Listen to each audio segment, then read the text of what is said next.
Kersik.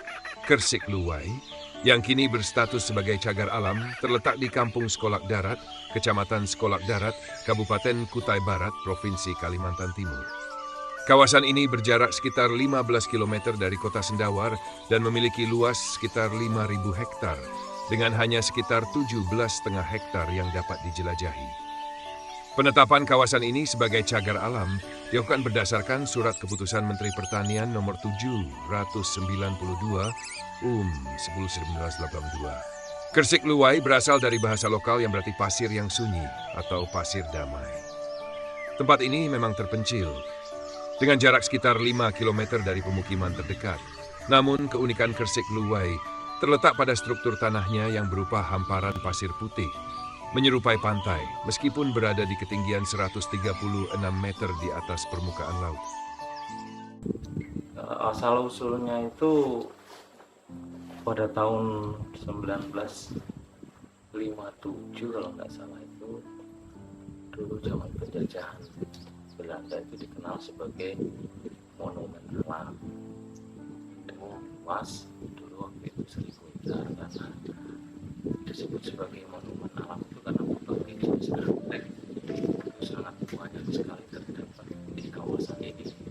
Kemudian tahun 1967 itu ditetapkan oleh kesultanan Brunei sama Gubernur Kaltim sebagai cagar alam. Ya. Kemudian tahun 1970 itu diperkenalkan oleh Ibu Tin Soeharto dalam pameran internasional mengangkat tentang jenis anggrek yang ada di sini, yaitu anggrek hitam. Itu mendapat juara 1 itu. Kemudian tahun 1982 ditetapkan oleh Kementerian Pertanian dan Kehutanan, karena dulu kehutanan kan gabung dengan pertanian.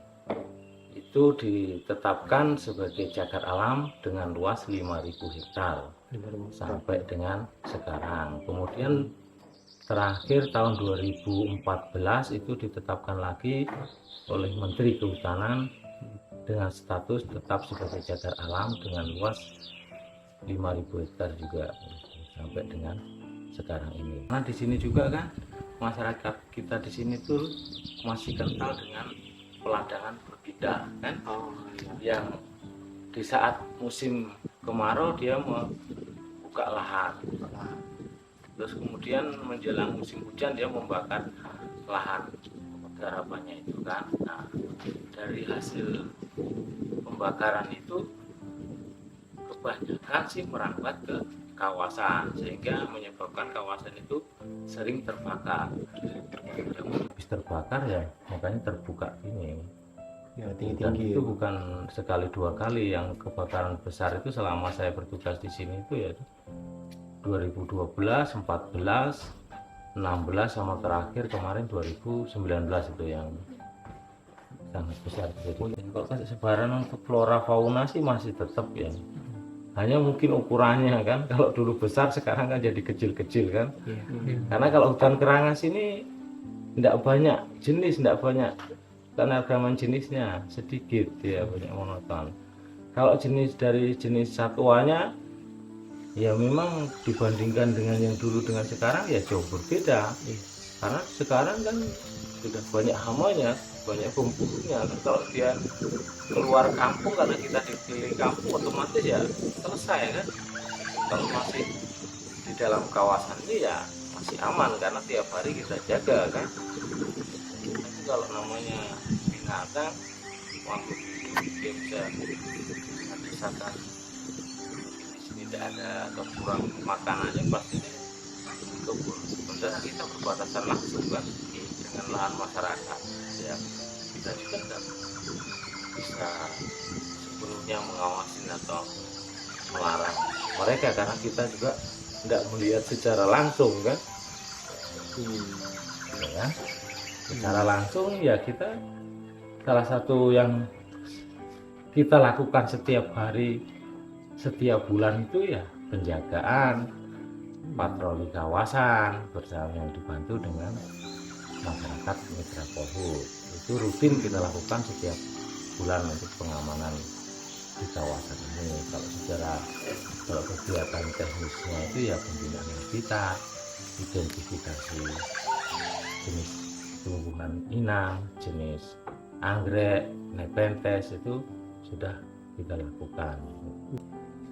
Ya seperti kita lihat sendiri itu kan, yang pertama itu kan keunikan alamnya. Setiap orang datang ke sini pasti pantai pikirannya kan. Nah tapi di atas, di tengah daratan kan. Nah yang kedua, pasir kok ditumbuhin anggrek kan. Nah keunikan yang kedua itu kan. Nah, jadi di sini yang masih tersisa itu harus, dari data yang saya identifikasi 2011 sampai 2015 itu masih 57 jenis anggrek itu yang tersebar di kawasan kita itu.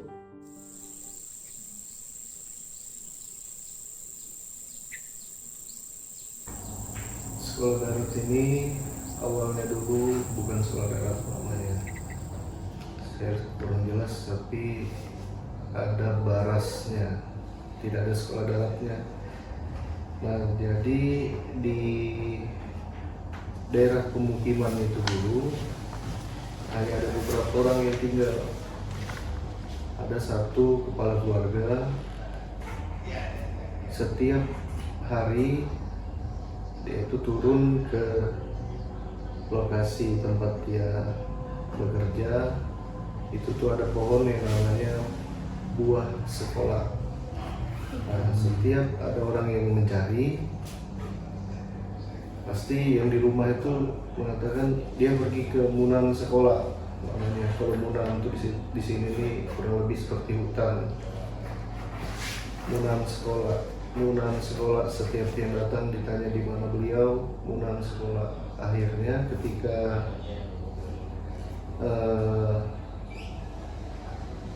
ada yang datang, gimana kalau kita buat nama tempat kita ini sekolah aja. Akhirnya setuju, makanya jadi sekolah darat, ada sekolah mulia, sekolah Odai, itu yang dari kampung sini berpindah, jadi dibuat masing-masing namanya, awalnya dari nama pohon, nama buah. Sejarah tahun terbentuknya itu kurang lebih di tahun 1832, kurang lebih itu kalau menurut cerita-cerita leluhur. Masnya ya pasti ada tuh Dayak Tunjung, Dayak Tojoy, itu yang mayoritasnya, hampir 90% Dayak Tunjung. Sisanya ya ada Dayak Benua, ada suku Jawa, ada Bugis, Banjar, Bahau, Kenyar. Kalau untuk di sekolah darat ini yang lebih dominan agama Kristen, karena Kristen di sini untuk GKII saja hampir 1000 mereka. Lalu Kristen ini terbagi ada kurang lebih 7 gereja Kristen. Katolik hanya 1, jadi memang mayoritasnya Kristen. Jadi kalau Nayap Nilon. Oh, Ya, Nilon. Nilon. Kelahiran Nayap mau Jarang Dayak tuh. Oh, Jarang Dayak. Jarang Dayak. Tetapi walaupun dia Jarang Dayak ya memang asalnya memang Ulun Tonyong. PDO memang seringkali mengadakan pesta desa ulang tahun, berarti berdiri ya kampung sekolah darat. Karena kampung sekolah darat berdiri pada tahun 1830 perpindahan itu malam. Jadi seringkali dilakukan ya, walaupun dia tiap tahun 2 tahun atau 2 tahun pasti memperingati ya, karena menurut dana lah ya dia menunjang. Jadi kebudayaan Boho memang sebagaimana ya dia Tuhaona ya bermacam jenis lah, seperti nan ya hamil kenunduk jarum membuat acara ritual agar supaya lepas tema bahaya. Apabila itu melahir ya benua tali acara ritual pemandian Di ritual laro bermacam lah, ragam ya. Nenong setia bepanti ngonteng jojo ngono pahunai ayu Ngonteng jojo. salah suk melas. Jadi ritual tolu macam manan sinai. Cara peluluk ngaro kan cara pernikahan. Kalau peluluk nikah, cara pernikahan. Oh iya, cara pernikahan lagi. Jadi kalau nyolong samar, belian bau ya sama atau hajatan. Belian bau, belian benih bisa alif, tapi bahasa kalau nak nyolong sama terus nan hajatan. Hajatan bermacam jenis lah, nanti tingkat baunek sampai berkerewal. Kalau ngelangkak nan lay, ngelangkak istilah ya Tuhan ku mate naha. Oh, itu mati Kau nah. mersek segala lubak mana buat ritual cara ngelangkak. Kalau kita istilahnya mau pandai besi ini, kalau kita tidak ada perguruan tidak bisa. Waktu serpuh itu dia pasti segala patah, segala apa, retak-retak lah. Nah, karena dari orang dulu itu ada istilahnya asal usulnya dari Temerikuk yang bisa pandai besi, pandai apakah ukiran itu masing-masing hati yang memegangnya itu. Nah, seperti ukiran ini ukiran ini saya terus terang ini ukiran kenyah, motif kenyah. Kalau motif kita orang Tunjung nggak begini, motif kita orang Tunjung cuma ini dibelah begini aja ukiran samping begini, nggak ada variasi yang kayak begini. Ini kan kita niru juga orang Kenyah itu. Jadi kalau artinya ukiran kita orang Tunjung Benua ya ini modelnya. Ini belum bisa dipenuhkan rencana saya ini dikasih saya tulang, dari tulang baru saya ukir lagi. Ini belum selesai.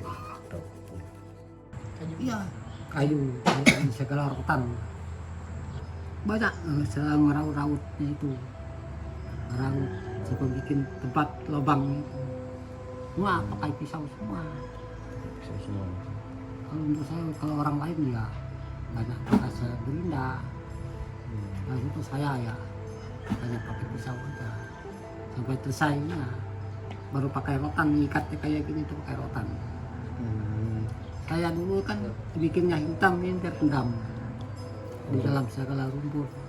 Ya kayak orang dulu kan bisa 3 malam direndam dalam lumpur.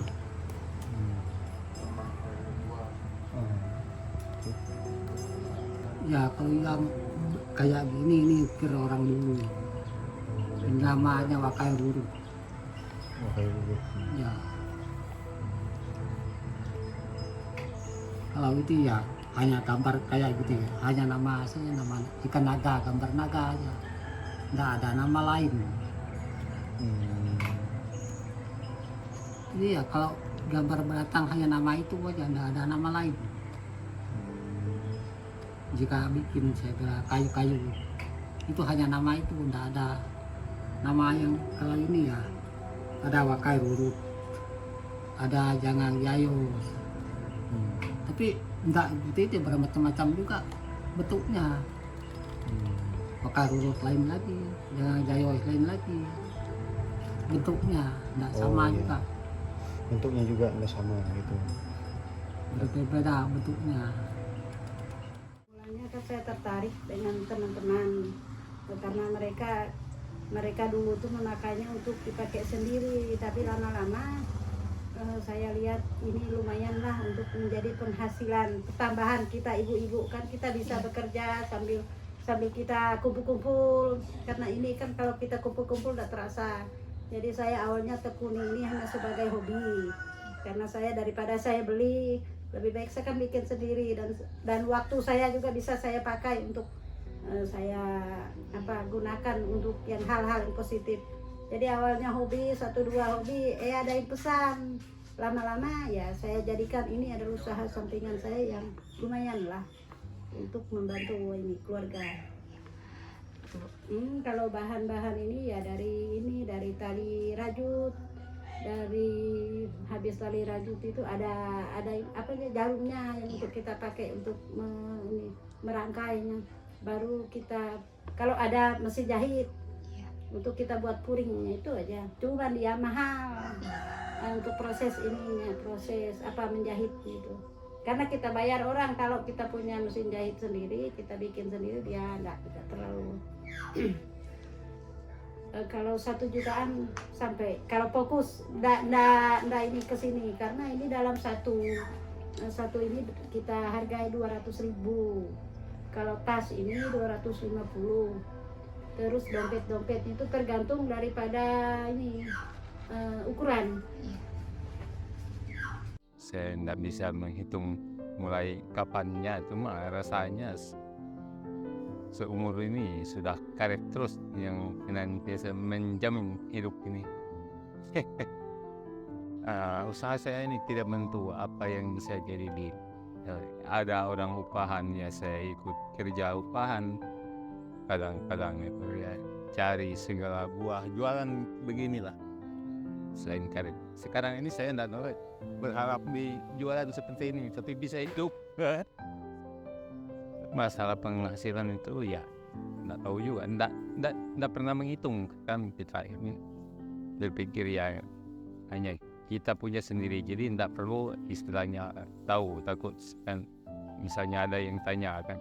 Jadi tidak memikirkan seperti itu. Jadi masalah hasil itu ya tidak tahu lah berapa itu, cuma hasil itu bisa untuk menghidupkan.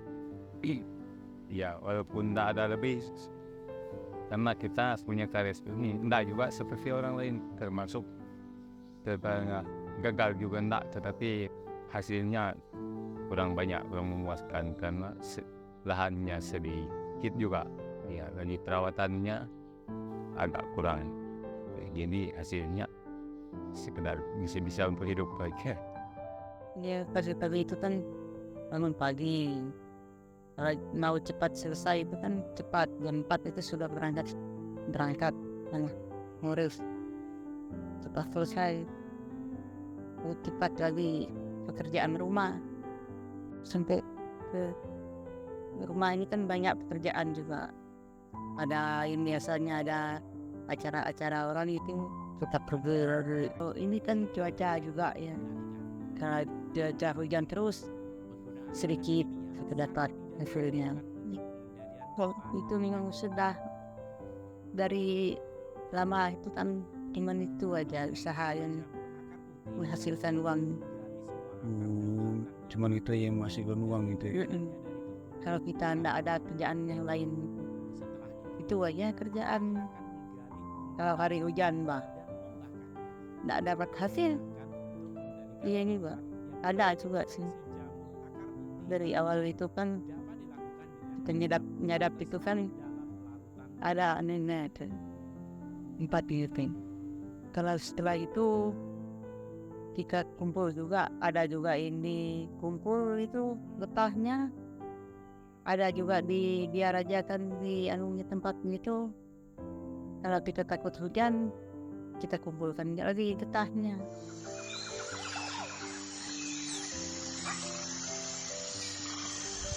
Kalau pesan dan pesan kita tentang kawasan ini ya, kalau bisa ya sama-sama kita jaga, sama-sama kita pertahankan. Jangan sampai nanti anak cucu kita itu dengar anggrek hitam, tapi di mana modelnya ndak tahu, cuma tahu gambarnya aja, tempatnya di mana kan. Nah, ya, pesan kita ya sebagai mahasiswa yang berpendidikan ya, kalau bisa ya ikutlah ambil bagian, bahwa kawasan ini adalah kawasan konservasi yang perlu dijaga kelestariannya, kan? Jaga supaya ini itu tidak punah, tidak habis gitu ya. Karena memang sebenarnya ya sayang juga kawasan ini kalau sampai habis gitu kan, karena ini sudah dikenal dunia, bahkan orang mengklaim itu banyak sekali bahwa anggrek hitam terutama kan ini aslinya dari sini asli hitam. Kalau disuruh menunjukkan di mana habitatnya, di mana tempatnya, mereka nggak bisa kan. Nah kita ini sebagai masyarakat Kutai Barat khususnya di Excel ini ya harus berbangga sebagai tempat tanaman yang dikenal dunia, memang asli sini. Kalau di mana aslinya di Gresik Luwai, tahu tempatnya, tahu di sana. Nah, kan seperti kita lihat kemarin kan.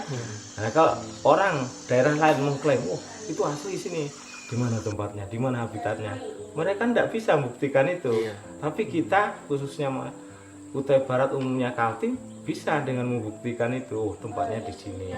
Kan sama-sama kita lihat itu ya. Dunia luar yang belum tahu itu kawasan Cakaral itu apa, ya kita luruskan lah, itu tempat rekreasi, tempat wisata, ya jangan bilang gitu. Ya, itu sebagai kawasan konservasi, ya gitu aja, sebagai cagar alam yang perlu dijaga dan dipertahankan kelestariannya.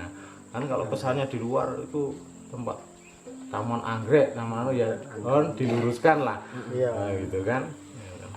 Informasi-informasi yang memang sepele tapi namanya orang awam kan tidak tahu, wah dikiranya tempat rekreasi, tempat wisata kan.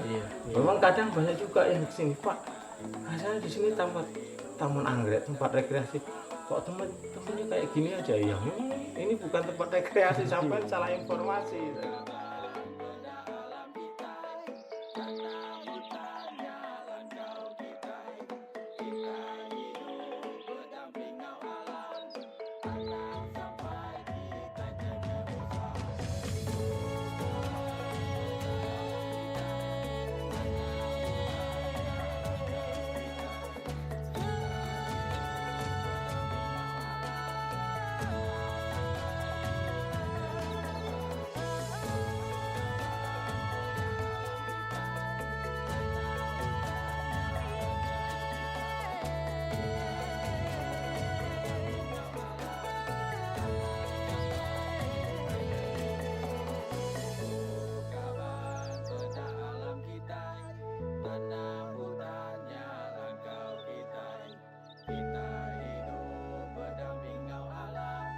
Anak